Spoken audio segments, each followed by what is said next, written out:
welcome to another one of my videos. In case it isn't obvious, this video is about the 3 brass mortar and pestles that you see in front of you. I confess to an obsession with brass. I love antique brass, and these are mortars and pestles that I've picked up at flea markets and online over the years. I've always wanted a brass mortar and pestle ever since I realised they existed. Just because I think they are cool, they're fun, they come in many variations, they're very beautiful, you can polish them, you can clean them, you can use them. Anyway, let's get down to it. This one is the smallest one that I have. I believe it is also the oldest that I have. This is a Dutch mortar and pestle. This was made in the Netherlands. The lady who I purchased it from had inherited this from her mother, who migrated to Australia after the Second World War from the Netherlands, and she'd taken this with her when she left the Netherlands. I have no clear idea how old it is. I have been told it could be as old as the 1680s, 1690s. I have no idea if it is that old or not. I have seen similar ones online which date to around the early to mid 18th century. So it's probably 18th century, maybe early 19th century.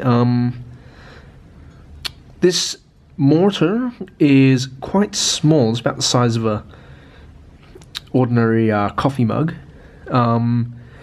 and the entire thing has been manufactured on a lathe. That is how these were made. You can see here, if I can focus it, let's see, can I focus this or not?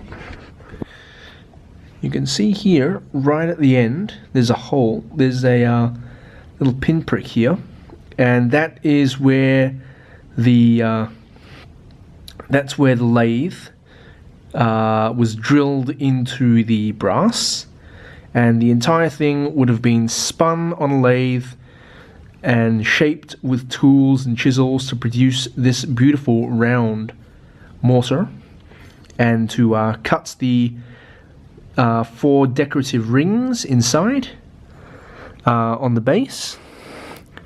And if I turn it around, you should be able to see that down here, let's see if I can focus that any better.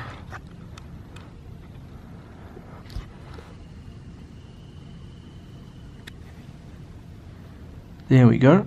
Here you can see the number 5, which is the size of the mortar. That tells you that these were mass manufactured in different sizes, so that people would go to a brass foundry and pick out the size that they wanted. You can see the cracks here from where it's been hammered and smashed and used, and yeah, there's another one here, and there's a lot on the inside from where it was beaten around a lot. The knobs on the sides are made the same way. These were also turned on the lathe. You can see the pinholes here, one here and another one here. So how this was done was, you had a bar of brass, it was turned on the lathe, you had the handles cut, then it was cut in half, and then it was welded or soldered on either side of the main body. The same goes for the pestle. As you can see here, it is a double-ended pestle, so either end can go into the mortar and smash stuff up. It's got a little decorative knob in the middle. I mean, I have seen pestles which are more ornate than this one, and I have seen pestles which are less ornate. This also comes with a number. It's harder to see, but there we go. The number 6. So that goes in there like that.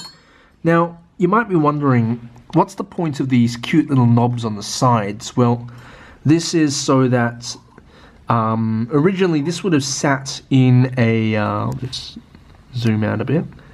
This would have originally sat on a wooden stand or a metal stand like this, and you would grind and crush whatever you had inside, and then when you were finished, this would swing down, so you could tip everything out, then you would swing it back.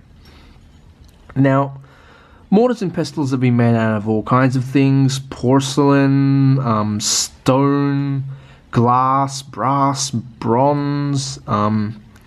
They were originally made of stone, and then they were made of bronze, and then brass, because bronze came before brass. Now, the reason they made them out of brass and bronze is because don't forget that people used to make gunpowder in these things, and obviously brass doesn't spark. So if you have all your gunpowder ingredients in here and you're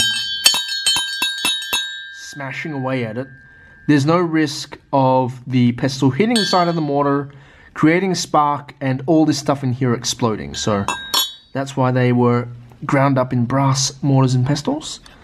Now, the next one is the really heavy, thick, chunky one. I mean, this weighs about, I think, 2.5, 3 kilos, so getting on to, what, 5 or 6 pounds.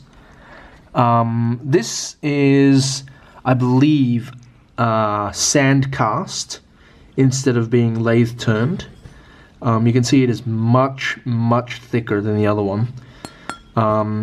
You know, this will send you to the hospital if you drop it on your foot, so it's really chunky. Same with the pestle, and it's actually got a really nice ring to it.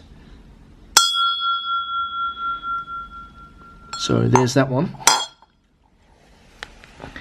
Now, the last one is this this one here, which is the largest one I have. This is, I believe, a Mediterranean or a Middle Eastern style mortar and pestle made of either brass or bronze, I'm not sure. I have seen a lot of these online which were advertised as being Mediterranean, Turkish, Middle Eastern, Greek, that kind of stuff. So that's where I believe this one was made. This is also the most ornate of the mortars and pestles that I have. I'll just take the pestle out. You can see what I mean. I mean, look at all the beautiful rings carved into it. Look at the decoration on the knob, and this is a one-ended pestle. As you can see, this is clearly the handle at the end.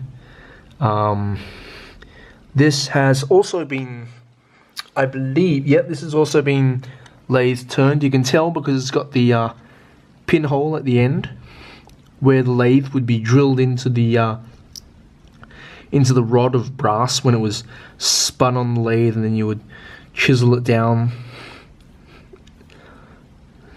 And then this is the mortar,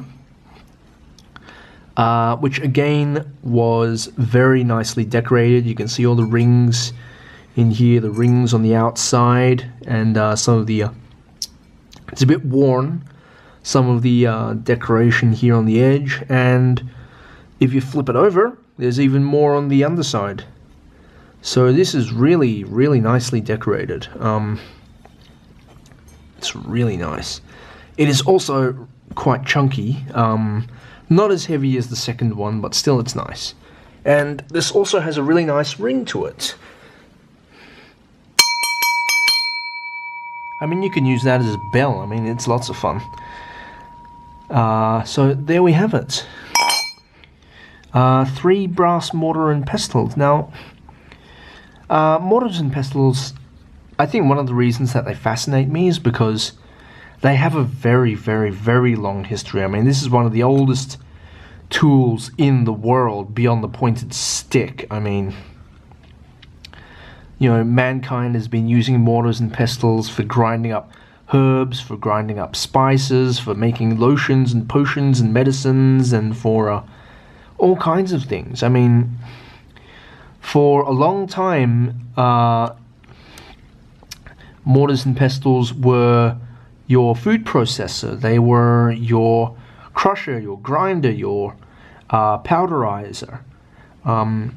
The very word pesto, the Italian sauce, comes from the mortar and pestle, from the Latin pinsar, meaning to grind and to crush.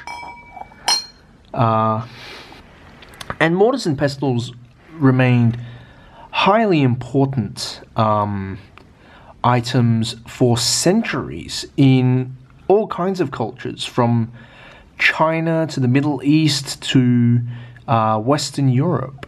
And they were used in pharmacy, in chemistry, in alchemy, in apothecary shops. They were used in kitchens. They were used in herbology labs. They were used in almost everything, in scientific laboratories, and they remained the most widely used implement right up until the early 20th century, when we started having blenders. I mean, you think of your kitchen blender today, before that came along, before you had, you know, your blender or food processor, all the crushing, grinding, pulping, mashing, all that kind of stuff, all that was done by hand with one of these. And so that's why every home, every business would have had one of these sitting somewhere on a table and on a counter. So having a nice one made of brass or bronze would have been something that would have been purchased and used and displayed with pride in your shop or in your home. So there we have it. 3 brass antique mortar and pestles. If you enjoyed this video, please subscribe. If you want to see more of the stuff that I write about and the stuff that I collect, then have a look at my blog. The link is in the description below. Thank you very much for watching.